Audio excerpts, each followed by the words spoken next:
Varicose vein അതായത് നമ്മളെ കാലുകളിലുള്ള അശുദ്ധ രക്തം കൊണ്ടുപോകുന്ന രക്തക്കുഴലുകൾ തടിച്ച് ചുരുണ്ട് വീർത്ത് വരുന്ന ഒരവസ്ഥക്കാണ് നമ്മൾ വേരിക്കോസ് വെയിൻ എന്ന് പറയാറ്. പക്ഷേ ഇപ്പോൾ അതിൻ്റെ ഒരു ഏറ്റവും വലിയൊരു പ്രശ്നം എന്താണെന്ന് വെച്ച് കഴിഞ്ഞാൽ ഈ വേരിക്കോസ് വെയിൻ പ്രൊസീജിയർ ചെയ്ത രോഗികൾക്ക് വീണ്ടും ഈ രോഗം വരുന്നുണ്ട് എന്നുള്ളതാണ്. ഇനി ചെയ്യാത്ത രോഗികളുടെ പ്രശ്നം എന്താണെന്ന് വെച്ച് കഴിഞ്ഞാൽ ഇത് ചെയ്തു കഴിഞ്ഞാൽ നിങ്ങൾ ചെയ്യുന്ന മെത്തേഡ് ചെയ്തു കഴിഞ്ഞാൽ ഇത് വീണ്ടും വരുമോ എന്നുള്ളതാണ് അവരുടെ ചോദ്യം.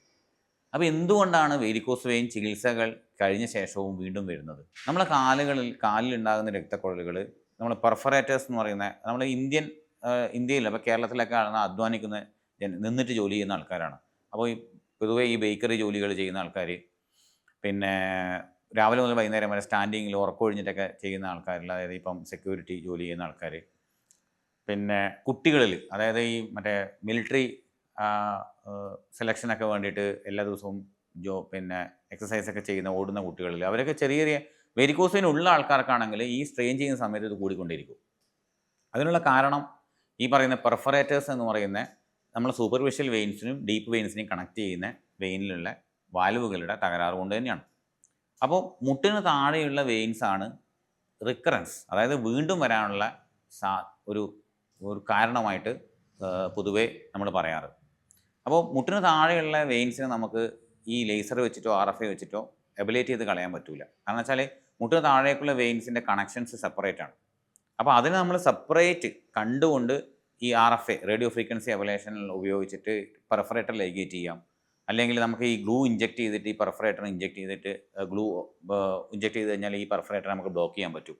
പക്ഷേ പ്രശ്നം എന്താണെന്ന് വെച്ച് കഴിഞ്ഞാൽ നമ്മൾ ഇതൊന്നും ഒരു അരമണിക്കൂർ കൊണ്ട് ചെയ്തിട്ട് അല്ലെങ്കിൽ 1 മണിക്കൂർ ചെയ്തിട്ട് വീട്ടിലേക്ക് വിടാൻ പറ്റില്ല. വെരിക്കോസ് വെയിൻ്റെ ഒരു പ്രൊസീജിയർ നമ്മൾ ചെയ്യുന്നുണ്ടെങ്കിൽ നമ്മൾ ഡെഡിക്കേറ്റഡ് ആയിട്ട് അതിന് സമയം എടുത്തിട്ട് ഈ പറയുന്ന മെയിൻ വെയിൻസ്, അതായത് GSV എന്ന് പറയുന്ന മെയിൻ വെയിനെ അല്ലെങ്കിൽ SSV എന്ന് പറഞ്ഞ മെയിൻ വെയിനെ നമ്മൾ ഈ ഗ്ലൂ ഇഞ്ചെക്ട് ചെയ്തിട്ടോ ലേസർ ഉപയോഗിച്ചിട്ടോ RFA ഉപയോഗിച്ചിട്ടോ കത്തിച്ച് കളയുക, അതായത് അബലേറ്റ് ചെയ്ത് കളഞ്ഞിട്ട് ഗ്ലൂ ഉപയോഗിച്ചിട്ട് ബ്ലോക്ക് ചെയ്ത് ചെയ്യുകയോ അതിൻ്റെ കൂടെ പെർഫറേറ്റർ വെയിൻസിനെ നമ്മൾ എന്തായാലും അഡ്രസ്സ് ചെയ്യണം.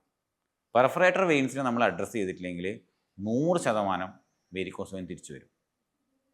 അത് കുറച്ച് മെനക്കെട്ട ഒരു ജോലി തന്നെയാണ്. അല്ലാണ്ട് നമുക്ക് OP ബേസിൽ ഒരു പെർഫറേറ്ററിനെ മാത്രം അബലേറ്റ് ചെയ്തിട്ട് കൊണ്ടുപോകാൻ പറ്റത്തില്ല.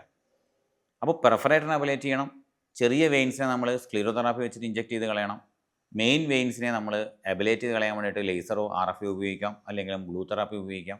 അപ്പോൾ ഇതിലൊക്കെ ഗ്ലൂവിൻ്റെ ഒരു പ്രത്യേകത എന്താണെന്ന് വെച്ച് കഴിഞ്ഞാൽ ഗ്ലൂ നമുക്ക് കാലിൻ്റെ താഴെ ഭാഗത്തിനെ നമുക്ക് ഇഞ്ചെക്ട് ചെയ്യാൻ പറ്റും. ലേസർ നമുക്ക് മുട്ടിന് മുകളിൽ താഴോട്ടേക്ക് അധികം കൊണ്ടുപോകാൻ പറ്റില്ല. കാരണം വെച്ചാൽ ചിലപ്പോൾ നെർവ്സിനെ അത് കരിച്ച് കളയും. നെർവ്സ് എന്ന് പറഞ്ഞാൽ നമ്മൾ 1500 ഡിഗ്രി സെൽഷ്യസിലാണ് ഈ ലേസർ പിന്നെ ചൂടാക്കുന്നത്. അപ്പോൾ അതിനടുത്തുള്ള നെർവും ടിഷ്യൂസൊക്കെ കരിയാനുള്ള ചാൻസ് കുറച്ച് കൂടുതലാണ്. മുട്ടിന് താഴെയാണ് ഞാൻ പറഞ്ഞത്. മുട്ടിന് മുകളിൽ നമ്മൾ ലേസർ സ്ഥിരമായി ഉപയോഗിക്കുന്നതാണ്. RFA ആണെങ്കിൽ 120 ഡിഗ്രി സെൽഷ്യസ് ഒക്കെ ഉണ്ടാവുള്ളൂ. അതും കാലിന് താഴെ ഉപയോഗിക്കുന്നത് അത്ര നല്ലതല്ല. പക്ഷേ പെർഫറേറ്റർ ലൈഗേറ്റ് ചെയ്യാൻ വേണ്ടി, പെർഫറേറ്ററിനെ അബലേറ്റ് ചെയ്യാൻ വേണ്ടിയിട്ട് നമുക്ക് RFA ഉപയോഗിക്കാൻ പറ്റും. അതിനുള്ള പ്രത്യേക കത്തീറ്ററുകൾ ഇപ്പോൾ നിലവിൽ നമുക്ക് അവൈലബിൾ ആണ്. ഗ്ലൂ ആണ് ഇങ്ങനെ സ്ഥലങ്ങളിലൊക്കെ കുറച്ചും കൂടി നല്ലത്. പക്ഷേ മോശം സ്റ്റേജിലായിട്ടുള്ള, അതായത് ഇപ്പോൾ 5ാമത്തെ സ്റ്റേജ് 6ാമത്തെ സ്റ്റേജിലൊക്കെയുള്ള വേരിക്കോസ് വെയിൻ, C സ്റ്റേജ് എന്നൊക്കെ നമ്മൾ പറയും. അതായത് ഉണങ്ങാത്ത മുറിവുകൾ, കറുപ്പ് കളർ തിക്കായിട്ടുള്ള സ്കിന്നുള്ള സ്ഥലങ്ങളിലൊക്കെ നമുക്ക് ഒറ്റ സിറ്റിങ്ങിൽ, ഫസ്റ്റ് സിറ്റിങ്ങിൽ തന്നെ നമുക്ക് ഈ പറയുന്ന മുട്ടിന് താഴെയുള്ള പെർഫറേറ്റേഴ്സിനെ നമുക്ക് അഡ്രസ്സ് ചെയ്യാൻ പറ്റില്ല.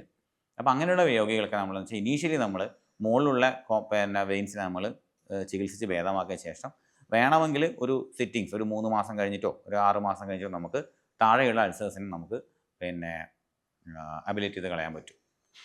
പക്ഷേ എന്നാലും വളരെ ചുരുക്കം ഒരു ചെറിയ പെർസെൻറ്റേജ് ഓഫ് രോഗികളിൽ ഈ പറയുന്ന ഉണങ്ങാത്ത മുറിവുമായിട്ട് നമ്മളെ വന്ന് കാണിക്കുന്ന രോഗികളുടെ നമുക്കൊരു 100% സാറ്റിസ്ഫാക്ഷൻ കൊടുക്കാൻ പറ്റാറില്ല എന്നുള്ളതൊരു സത്യം തന്നെയാണ്.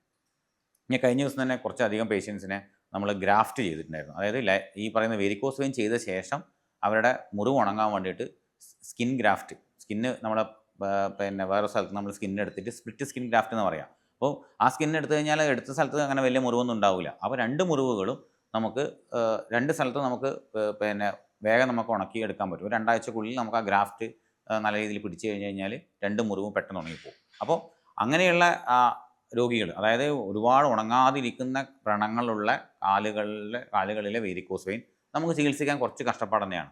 ചിലപ്പോൾ 6 മാസത്തിലെടുക്കും. അപ്പോൾ ക്ഷമയോടെ നമ്മൾ ചികിത്സിക്കണം എന്നുള്ളതാണ് അങ്ങനത്തെ രോഗികളോട് എനിക്ക് പറയാനുള്ളത്. ആ രോഗികളുടെ സ്ഥലത്ത് ഞാൻ പലപ്പോഴും രോഗികളോട് പറയാറുണ്ട്, ആ സ്ഥലം ഒരു പാറ പോലെയായിരിക്കും ഉണ്ടാവുക.